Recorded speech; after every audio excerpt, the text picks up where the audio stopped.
नमस्कार, स्वागत है आपको और आपके साथ मैं हूं स्मिता रिशाल। 5 साल सरकार पर बिहार में फिलहाल संग्राम। ऐसा हम इसलिए कह रहे हैं क्योंकि सीएम नीतीश कुमार के मंत्रिमंडल विस्तार पर बयान के बाद बिहार की सियासत में सरकार की स्थिरता को लेकर सवाल अब उठने लगे हैं। लेकिन अब सीएम नीतीश कुमार ने जेडीयू की बैठक में कार्यकर्ताओं को साफ कर दिया है कि यह सरकार 5 साल चलेगी, इसमें कोई संदेह नहीं है। भले ही नीतीश कुमार ने सरकार के 5 साल चलने का दावा किया हो, लेकिन विपक्ष एनडीए सरकार पर लगातार हमलावर है और दावा कर रहा है कि जल्द ही सरकार गिर जाएगी।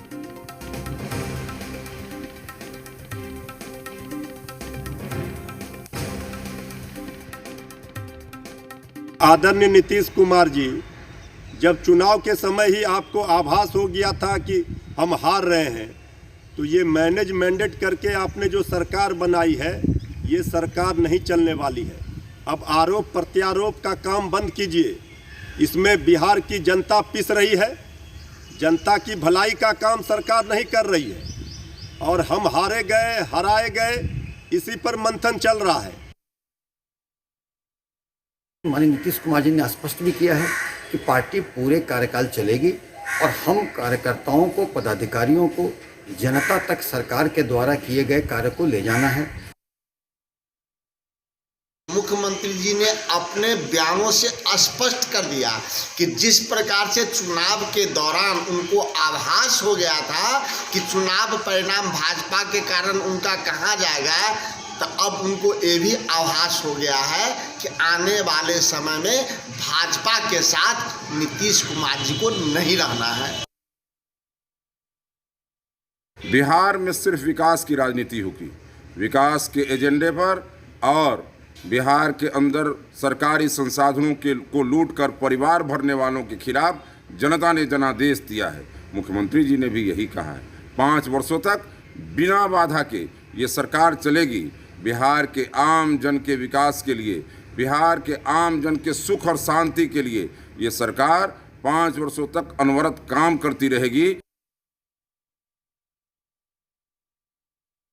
आदरणीय नीतीश जी के नेतृत्व में बिहार में एनडीए की सरकार चल रही है और बिहार की जनता चाहती है कि यह एनडीए की सरकार अपना कार्यकाल पूरा करे। इसमें कोई संदेह नहीं है कि एनडीए की सरकार 5 साल तक चलेगी। ये नीतीश कुमार ने अपने कम से कम कार्यकर्ताओं और तमाम अपने नेताओं को बताने की कोशिश की है। लेकिन संदेह किसको था? संदेह दरअसल लगातार, संदेह क्या कह सकते हैं, बल्कि दावा लगातार तेजस्वी यादव की तरफ से किया जा रहा है कि जल्द ही ये सरकार गिर जाएगी। और बिहार में जो संग्राम की इस वक्त स्थिति है, उसमें अपने ही अपनों को लेकर हमलावर है। जहां पर अलायंस को ठीक से चलाने के लिए लगातार हम देख रहे हैं कि मरहम पट्टी हो रही है, लेकिन दूसरी तरफ बयानबाजी का दौर भी जारी है और ये दुख दर्द भी अब दिखने लगा है कैमरे के सामने भी कि कैसे अपनों ने दुख दिया है।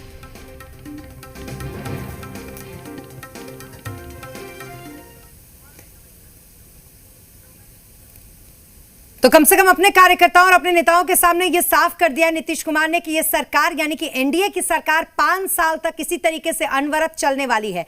और क्या समझाने की कोशिश इसके जरिए उन्होंने की, ये समझेंगे हम। हमारे पॉलिटिकल एडिटर हमारे साथ शैलेंद्र जी जुड़ चुके हैं, उनसे। शैलेंद्र जी, ये जो समझाइश की कोशिश की गई, कभी कभी कहा जाता है ये कि जब कुछ बातों को मानना हो, खुद को मनवाना हो, तो समझाइए अपने आप को भी कि सब कुछ ठीक है, ऑल इज वेल। क्या ये वही ऑल इज वेल है जो नीतीश कुमार ने बैठक में कहा?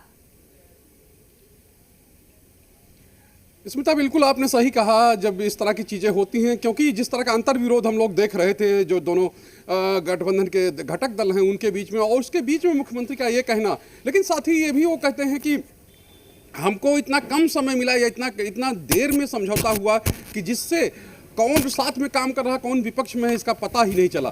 तो दोनों तरह की चीज़ें हैं, बचाने की भी कोशिश है, समझाने की भी कोशिश है, और एक तरह से अपनी बात कहने की कोशिश भी है इसमें। और जिस तरह का कल माहौल था जब बैठक शुरू हुई, क्योंकि बैठक जब शुरू हुई उसके सबसे पहले एक जो अध्यक्षता कर रहे थे वशिष्ठ नारायण सिंह, उन्होंने संबोधित किया और उन्होंने अपनी बात कही। उन्होंने कहा कि हम किसी को धोखा नहीं देते हैं, लोग भले ही हमको धोखा दे दें, ये बात उन्होंने कहा। और उसके बाद जब हारे हुए प्रत्याशियों का नंबर आया तो एक एक करके एक तरह से कहें कि सीधे तौर पे जो है सबका निशाना भाजपा के ऊपर था कि हमारा साथ नहीं दिया, हम गठबंधन धर्म का पालन नहीं हुआ, लोजपा ही भाजपा है, भाजपा ही लोजपा है, ये भी एक तरह से नारा गुजरा। और ये कहा गया कि साथी ने ही पीठ में छुरा घोंप दिया, खंजर घोंप दिया। तो ये तमाम बातें हुई। उसके बाद जब अंत में मुख्यमंत्री नीतीश कुमार का संबोधन हुआ तो उन्होंने उसमें ये कहा कि अब आप लोग इसको भूल जाइए, इससे आगे बढ़िए, अब इससे आगे बढ़ने की जरूरत है क्योंकि सरकार 5 साल चलेगी। तो एक तरह से एक संदेश देने की कोशिश थी। जो वहां पर 160 लोग बैठे हुए थे उस कर्पूरी सभागार में, और उनके जरिए अपने तमाम कार्यकर्ता हैं, तमाम जो पार्टी के नेता हैं, क्योंकि जेडीयू को इस बात का दुख तो जरूर है कि इतने बड़ी उसकी एक तरह से कहें कि जो कहें कागजों में जो नंबर है 45 लाख उसके सदस्य जो पार्टी के नेता हैं वो दावा करते हैं और उसके बाद भी ये स्थिति में आ जाना या ये इस स्थिति में पहुंच जाना, ये एक खल रहा है पार्टी को। और यही वजह है कि तमाम बातें इस तरह की हुई। हालांकि एक बात और महत्वपूर्ण रही कि जो उनके राष्ट्रीय अध्यक्ष हैं आरसीपी सिंह, उन्होंने कोई बात एक तरह से कहें कि ये बीजेपी के खिलाफ नहीं कही, एक भी बार उसका जो सहयोगी का नाम नहीं लिया, और साफ तौर पे सिर्फ यही कहते रहे कि हमको पार्टी को मजबूत करने की जरूरत है, हमको आगे बढ़ने की जरूरत है, ये सरकार चलती रहेगी।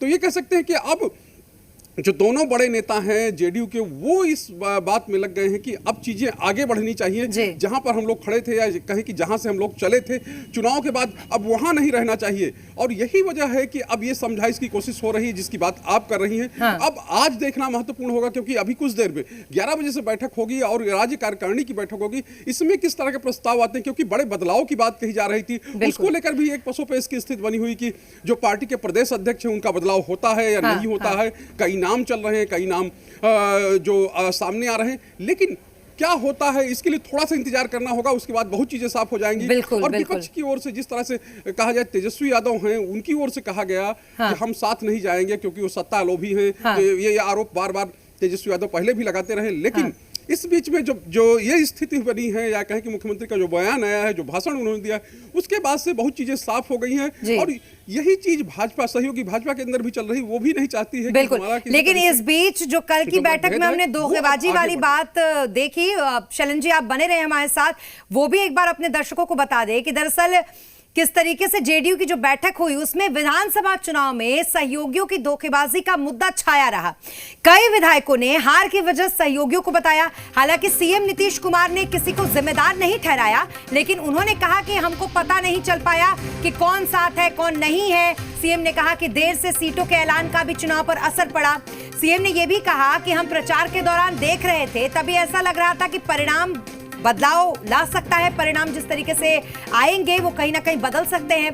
हालांकि सीएम नीतीश ने कार्यकर्ताओं से कहा कि अब इससे आगे बढ़िए, सरकार के काम को लोगों के बीच लेकर जाइए। उधर पूर्व मंत्री ने कहा है कि साथी ने ही खंजर भोंक दिया है, जबकि पूर्व विधायक बोगो सिंह ने कहा है कि एक पैसा सहयोगी बीजेपी की तरफ से सहयोग नहीं मिला, एलजेपी से ज्यादा बीजेपी की तरफ से विरोध किया गया।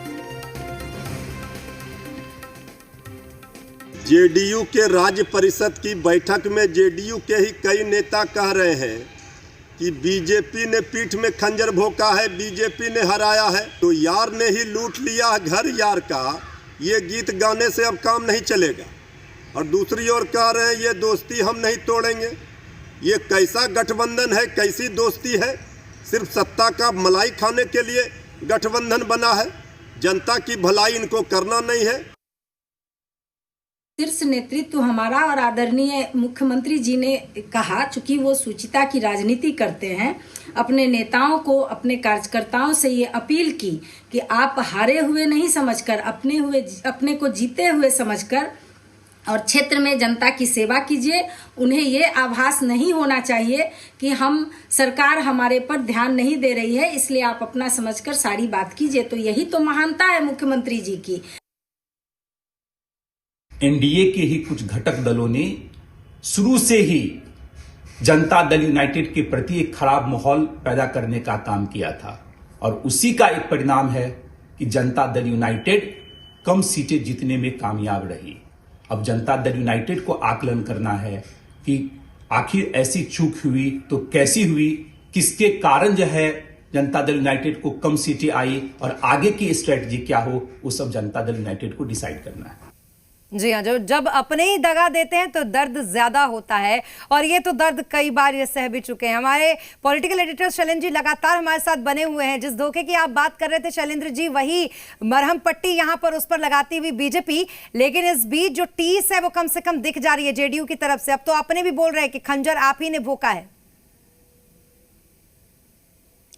जी बिल्कुल, यही बात मैं कह रहा था स्मिता की, किस तरह से ये बातें हुई हैं, और आज की बैठक में देखना महत्वपूर्ण होगा कि क्या वो कड़ी आगे बढ़ती है या मुख्यमंत्री के बयान के बाद या मुख्यमंत्री के जो संबोधन के बाद वो चीजें रुकती हैं। क्योंकि ये बहुत महत्वपूर्ण है कि अगर आपको साथ रहना है, अगर आपको ग्राउंड पे काम करना है, तो जाहिर सी बात है एक कोऑर्डिनेशन होना चाहिए। वो कोऑर्डिनेशन बार बार ये बात होती रही कि चुनाव के दौरान कम से कम दोनों दलों के बीच में नहीं दिखा। 2019 का जो चुनाव था बिल्कुल डिफरेंट था। उस समय लोजपा भी साथ थी और तीनों नेता मिलकर, जो तीनों बिहार के बड़े नेता हैं, वो मिलकर साथ में प्रचार करते थे, साथ में रैलियां होती थी। लेकिन 2019 के चुनाव में ऐसा नहीं दिखा। बहुत कम ऐसी स्थितियां आई जब एक तरह से कहें कि जो विरोधी या कहें कि जो साथी हैं उनकी सीटों पर जाकर प्रचार किया गया। और लेकिन इस बीच शैलेंद्र जी एक बात जो गौर करने लायक है, जो उन्होंने कहा कि हम उतने अच्छे तरीके से लोगों के बीच नहीं पहुंचे।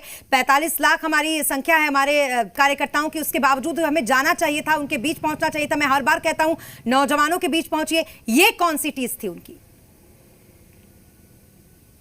देखिए स्मिता, साफ तौर पे है कि जब आप इतनी बड़ी संख्या होती है और अगर वही लोग या कहें कि उस तरह से आपकी वोटिंग नहीं हो, उस तरह से आपकी बातें नहीं पहुंच पाए, तो जाहिर सी बात है मुख्यमंत्री जो कहे नीतीश कुमार है या कहे कि उनका दल है, उन्होंने साफ तौर पे 15 साल बनाम 15 साल को चुनाव का आधार बनाया था। भय बनाम भरोसा, ये उन्होंने एक नारा दिया था। और इस नारे के सहारे वो लोग चाहते थे कि, क्योंकि एक जो तेजस्वी यादव हैं उनमें युवाओं के प्रति आकर्षण था। 10 लाख नौकरी को उन्होंने एक तरह से कहे कि वादा किया था कि हम आएंगे तो 10 लाख सरकारी रोजगार देंगे। उसको लेकर जिस तरह से युवाओं में एक क्रेज बना था उसको, और उस समय मुख्यमंत्री का कहना था कि आप ये बताइए कि 15 साल पहले क्या था, 15 साल पहले किस तरह की चीजें होती, शाम को लोग घर से नहीं निकल पाते। तो ये कहें कि इस बात को पहुंचाना चाहते थे। वो एक तरह से कहें कि जो जंगल राज जिसको कहा जाता था, जो आरजेडी के शासनकाल में, उसको लोगों के बीच में ले जाना चाहते थे। और ये उनका कहना है कि हम उसमें सफल नहीं हो पाए, हम वहां कुछ उन चीजों को ले नहीं जा पाए, युवाओं को बता नहीं पाए कि आखिर वो पहले क्या स्थितियां थी, अब क्या स्थितियां हैं, हमने किस तरह से काम किया। बिल्कुल बिल्कुल, और वो काम ये यहाँ नहीं बता पाए, दिल्ली से आकर लोगों ने जरूर ज्यादा बता लिया अपने